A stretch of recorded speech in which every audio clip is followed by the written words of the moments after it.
이번 그 수사 방해 사건의 근본적인 책임자는 윤석열 대통령이라는 생각이 듭니다.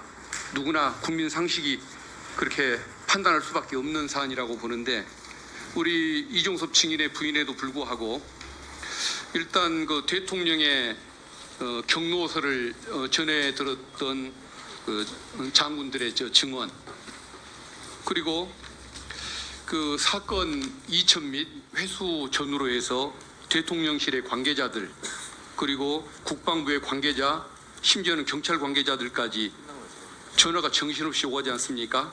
체계적으로 임성근 사단장에 대한 그 수사 방해 책동이 이루어졌던 그 경위들, 그리고 장관이 신중하게 결정했을 수밖에 없는 수사 이첩 서류, 그제 하루 만에 대통령실의 전화를 받고 급하게 보류 지시를 내렸던 그 상황, 그리고 그 중요한 일을 급하게 지시부터 해놓고 나서 법무관리관을 불러서 타당성을 뒤늦게 묻는 이런 조치들, 그리고 8월 9일에 국방부 조사본부로 사건을 이첩시키는 결정을 하는데, 그날이 대통령의 휴가 복귀 다음 날이었던 이런 상황들, 이런 걸 보면은 결국은 증인의 부인에도 불구하고 이 사건의 정점에 있는 근본적인 책임의 근원자는 윤석열 대통령이다라고 볼 수밖에 없다는 생각이 듭니다.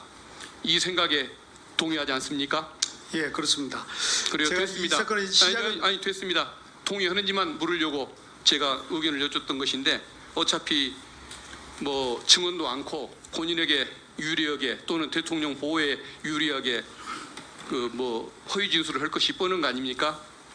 증인 선서는 알 때부터 거짓말을 진실되게 증언하고 작정하고 있습니다. 거짓말을 작정하고 온 것으로밖에 볼 수 없기 때문에 그렇지 않습니다. 일단 본인의 부인한다는 그 입장, 그것만 확인하고자 하는 것입니다.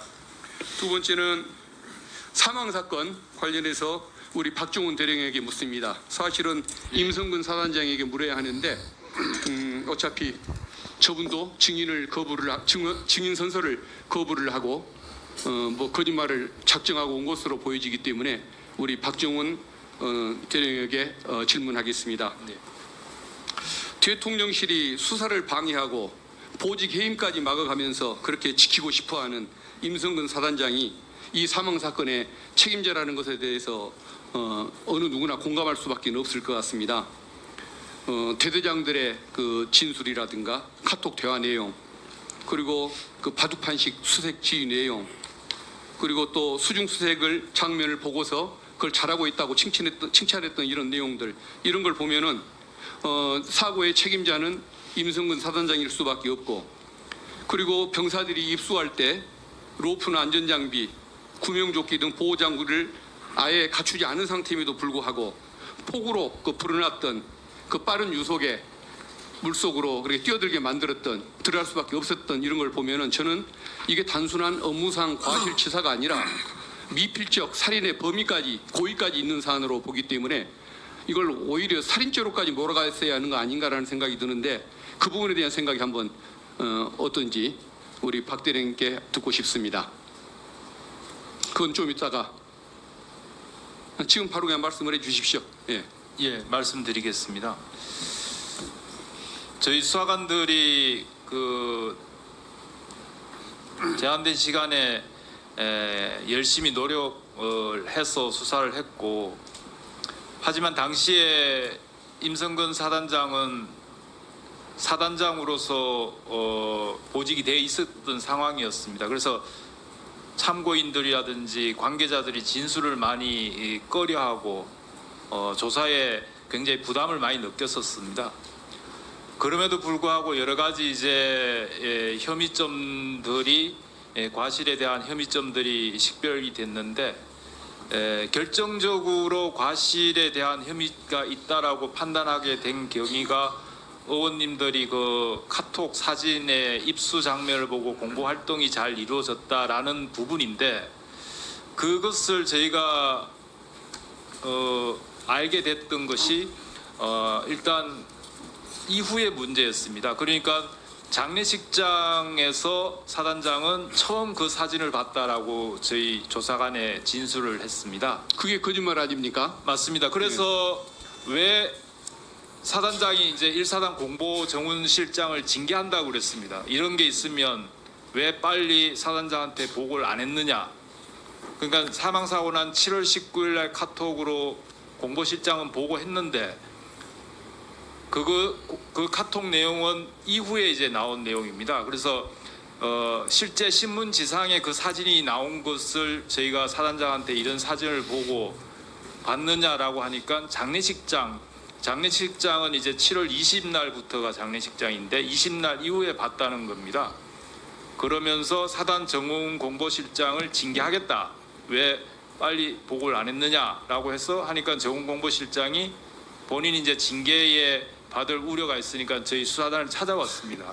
사실은 당일날 아침에 이렇게 카톡으로 보고한 거다.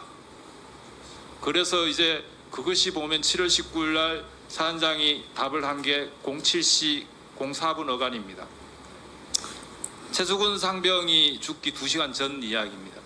그래서 사단장의 진술대로 물에 들어가는 것을 지시도 하지 않았고 알지도 못했다면 이 당시 카톡을 봤으면 왜 이 물에 들어가 있느냐, 당장 멈추고 안전에 대해서 지시를 했어야 되는 것이 아니냐라는 것이 저희 수사단의 판단이었습니다.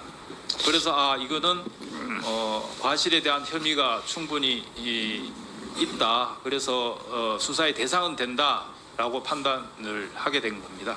그런 전후 관계가 좀 있습니다. 네, 잘 들었고요. 위원장님, 제가 1분 정도 써도 될까요? 박정훈 증인, 네, 박정훈 증인의 취지를 제가 압축 요약해서 확인하자면 임성근 사단장이 현장 상황을 파악하고 있었고 실제로 본인은 지도했다고 주장하나 바둑판으로 찔러서 확인해라 하는 지시를 한 점에 비추어서 현장 상황을 다 알고 있었고 또 다른 대대장이나 야 부대 부하 직원들도 현장에 없었음에도 불구하고 현장에 대한 책임을 지겠다고 하는데 임성근 사단장은 나는 책임이 없다 이렇게 발뺌을 하고 있는 거죠. 만약에 본인이 진짜 훌륭한 지휘관이었다면 그런 물살이 센 곳에 들어가지 말라라고 중지 명령을 내렸어야 마땅하지 않겠습니까? 예, 저는 그렇게 생각합니다. 네, 저도 그렇게 생각합니다. 위원장님, 1분 정도 시간 주실 수 있겠습니까? 나중에 드릴게요. 다음은